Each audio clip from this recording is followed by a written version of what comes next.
YouTubers? I am Jason Worsma. That is Travis Ray. This is the best damn fantasy football channel on YouTube. This is Tankers Fantasy Football, and today we will be bringing you breaking down top 5 overvalued players in this year's upcoming fantasy football draft to save you from the dishonorment of blowing one of your early round picks on one of these bum skis.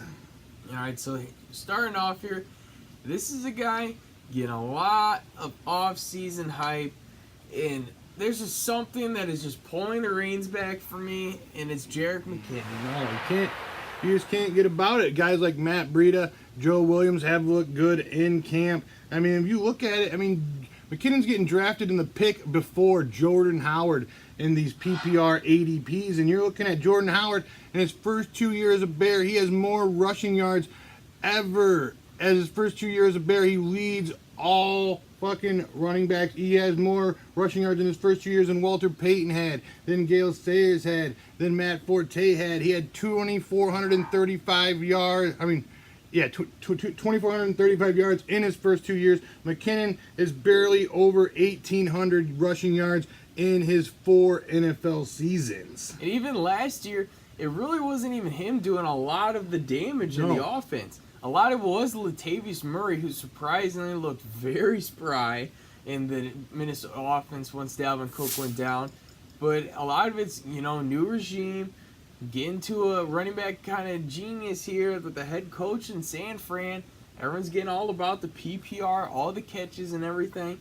But I'm just pulling back. I feel like there's better value, better, safer picks at where he's going toward the back end of the second round here. Yeah, even McKinnon's yards per carry has even been completely dog shit these last 2 seasons. In 2016, he only had 3.4. Last year, he only had 3.8. And like he said, Latavius Murray turned into that bell cow once Dalvin Cook went down. McKinnon was basically spelling him and getting those third down looks. So, I don't know. This is a guy who's going about the same as McCaffrey, too. We were talking Jordan Reed, but McCaffrey in PPR. This guy caught 80 balls last year as a rookie. If nothing shakes down, the pitchforks get put away on this LaShawn McCoy situation, I don't think there's any reason why you should take a guy like McKinnon over LaShawn McCoy. In redraft format. And then you get down you're even looking like a full round later, and guys like Geis, I'd take Geis over him. Then you get into that middle of the 4th round, and you got guys like Ajayi and Alex Collins, and I think those players are even much safer picks than TYREEK McKinnon going almost a full 2 rounds later. If McKinnon was there in the late 3rd, early 4th, I'd probably take McKinnon over these guys. But I think it's just strictly ADP, where he's going. This guy is not getting out of the 2nd round in almost every one of these mocks I'm seeing. I just feel like there's much safer value picks with where he's going. All right. Next guy, we got TYREEK Hill, who's going in the 9th pick of the 3rd round in these 12-team leagues. But, he finished 9th in PPR wide receiver last year, but he only finished 28th in the league in targets. And with Watkins on board, I don't see any way those targets are looking to increase. And guys going around him, you're looking at old Fitz, and I know it's boring, but we're talking Larry Fitzgerald. He's guaranteeing you 100 catches. He is guaranteeing you 11 to 1,200 yards. He's going to get you minimum 5-6 touchdowns. We're talking this might be the best quarterback situation he's had since he went to the Super Bowl. I just don't see how this guy's not a top 10 wide receiver again in PPR formats. Yeah, Sam Bradford. He led the league in completion percentage 2 years ago, and if he goes down, they got the most capable, NFL-ready college quarterback in Josh Rosen, just waiting to step into the helm there. So I think Fitzgerald will be sexy for you either way, even if Bradford does go down. And another guy, Thielen, going around him, who I also like.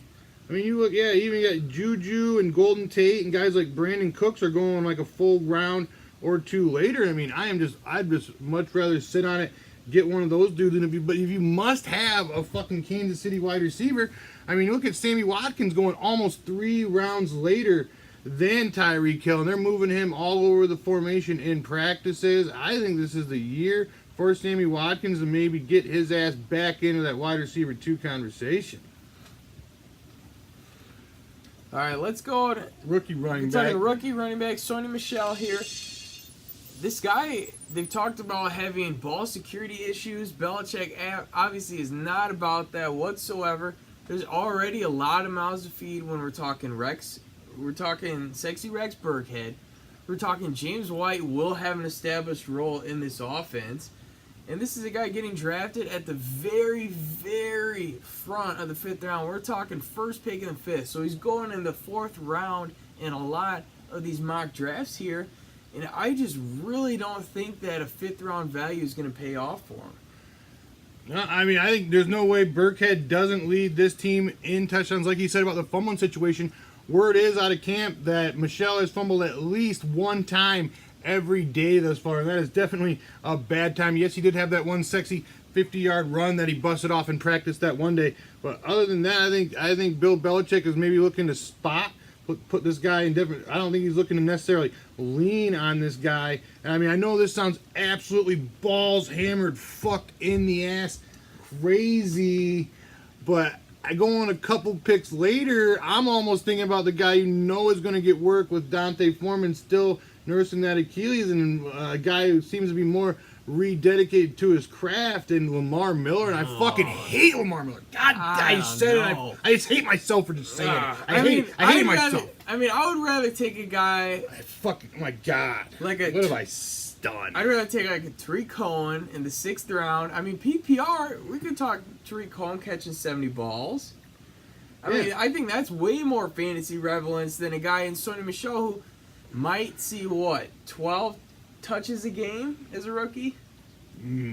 Maybe. I mean, guys like Rex Burkhead only got 5 games in which they touched the ball 10 times last year. When Rex Burkhead did touch the ball 10 times, he got a sexy deluxe of 15.3 PPR better every time Rex Burkhead touched the ball 10 times. I think Rex Burkhead's going to do a lot more of touching the ball 10 or more times this season with that mid-7th round ADP going for Burkhead right here instead of that first pick in the 5th going for Michelle. I think if you're going to get a Patriot running back, I'm all in on the wait 2.5 rounds and get yourself some fucking Rex Burkhead, baby. And if you're going to get a rookie running back, I think you get a guy like Kerryon Johnson. Yeah. Even a guy like Ronald Jones. I feel like he has a pretty solidified role, especially with Winston out the first 3 games here. Talking another rookie running back who made it on our do not draft list, and that is RASHAAD Penny. I mean, this guy was the fantasy darling coming out of the NFL draft. People were falling in love with this guy. But, I mean, Chris Carson is the guy who's going to get a majority of the first-team reps at camp. So if that 10th pick in the 4th round average draft position for RASHAAD Penny is just looking absolutely gross at this point, people are saying that RASHAAD Penny might struggle in between the tackles. He might struggle after contact in the NFL. I mean, he was more of an area back, very sexy when he gets up into the open field, but you got to get to that fucking open field first, and that lies the problem. I mean, in the NFL, these guys are faster, they're stronger, you know. This is no longer the I'm the fastest, strongest man on the field situation, because you are not. If you're looking at Carson is currently getting drafted right around the 10th round. Yeah, so we're talking about 5-6 round difference. 5 to 6 rounds different, and a guy who already is currently getting first team reps. One more guy here. I'm thinking Marlon Mack. He's going late 6th. This is a guy they drafted 2 rookie running backs. He averaged 3.8 yards a carry last year. He only had 2 games where he had 10 or more rushes, and it was 10 and 11. And you look at it, that 3.8, you're like, you know, that's not good, but it's not terrible. Then you think about it, and Frank Gore was getting a lot of that first and second down work, so a lot of Marlon Mack's carries were coming on a lot of these 3rd and long types of situations. So usually when you're that 3rd and long back, you're facing like these 5-6 man fronts, so your yard per carry is elevated, but that is 3.8 just even scares even shit out of me even more because of that. I mean, they drafted Wilkins and Hines. I think if you're going to get one of those 2 rookie backs, I feel like it's got to be Hines. Wilkins seems like a very solid guy who could actually start day 1 over Marlon Mack, but I feel like his floor it's his floor. I feel like that is who he is. I feel like you get a guy like Hines who has a much higher ceiling. Yeah, who we're can gonna really throw darts on explode Colts. and open up this offense with his 4.3 speed. I mean, you can get Hines in like the 13th, 14th round out there. So this is the type of guy you can throw a dart at, and if he doesn't pan out, it doesn't necessarily break your heart to cut him. But you draft Marlon Mack at the end of the 6th round, you're drafting Marlon Mack to start on your fantasy team week 1. You're talking about losing your fantasy league. That's fucked. Can't start Marlon Mack on your fantasy team week 1, boys. That is not on the fucking menu. All right. We will be back with 5 players you must own in this year's upcoming fantasy season. So in order to get it sexy with that, hit the subscribe button, hit that little bell so you can get up in there when we hit you with that sex, baby. There it is. Thank you very much for watching. On the iTunes, too. Leave a comment below. We love you. We'll get back to you. We will see you soon. Thanks for watching. Let's do this on that commute to and from work. On the iTunes, boys, I sound just as sexy over the radio, so do not worry. Cheeseburger.